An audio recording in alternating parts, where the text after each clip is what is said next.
जब गोस्वामी तुलसीदास के लिए कृष्ण ने लिया राम का रूप। जब भक्त के लिए भगवान अपना स्वरूप बदल दे तो इसे भक्त की महानता कहा जाए या भगवान की। हमारे ग्रंथों में ऐसे कई वृत्तांत मिलते हैं जब भक्त के कहने पर भगवान ने अपनी लीला दिखाई। गोस्वामी तुलसीदास जी के जीवन के साथ ऐसे कई वृत्तांत जुड़े हुए हैं जहाँ भगवान ने उन्हें अपने दिव्य दर्शनों से अनुग्रहित किया। एक बार स्वयं श्री हनुमान ने उन्हें श्री राम के दर्शन कराए थे और एक बार ब्रज की यात्रा के दौरान तुलसीदास जी ने अपनी अनन्य भक्ति से श्री कृष्ण की छवि में ही श्री राम के दर्शन कर लिए थे। आइए जानते हैं ये पूरी बात। कहा जाता है कि तुलसीदास एक बार ब्रजधाम पधारे। उन्हें आशा थी कि उन्हें यहाँ राम भगवान के दर्शन होंगे, पर वो जहाँ जाते थे वो कृष्ण भक्ति से सरबोर थे। यहाँ वो जिस भी मंदिर गए वहाँ उन्हें राधा राधा की रट सुनाई दी, लेकिन कहीं भी राम नाम सुनाई नहीं दे रहा था। तब तुलसीदास ने दुखी होकर कहा कि शायद ब्रज में राम नाम की कद्र ही नहीं है। क्या यहाँ के लोगों को प्रभु राम से कोई बैर है? यहाँ से वो ज्ञान गुदड़ी कृष्ण मंदिर गए जहाँ उन्हें श्री कृष्ण की मूर्ति दिखाई दी।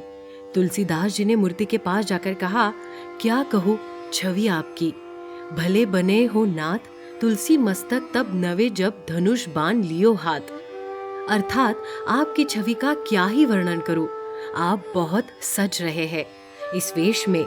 लेकिन तुलसीदास तभी इस मूर्ति के सामने शीश नवाएगा जब बांसुरी के स्थान पर इनके हाथों में धनुष बाण रखा हो। तुलसीदास भगवान को राम रूप में देखने को व्याकुल थे और इसलिए उन्होंने भगवान कृष्ण से अनुरोध किया कि वे उन्हें राम रूप में दर्शन दे। कहते हैं कि उसी क्षण भगवान ने तुलसीदास जी को धनुष बाण लेकर श्री राम रूप में दर्शन दिए, जिसके बाद आगे की पंक्तियां बनी कि तुलसी लख रुचि दास की कृष्ण भय रघुनाथ।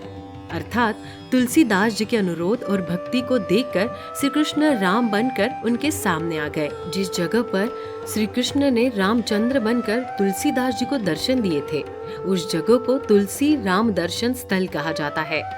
गोस्वामी तुलसीदास जी के अनन्य भक्त है। इसका अर्थ ये बिल्कुल नहीं है कि उन्हें कृष्ण भगवान से प्रेम नहीं था।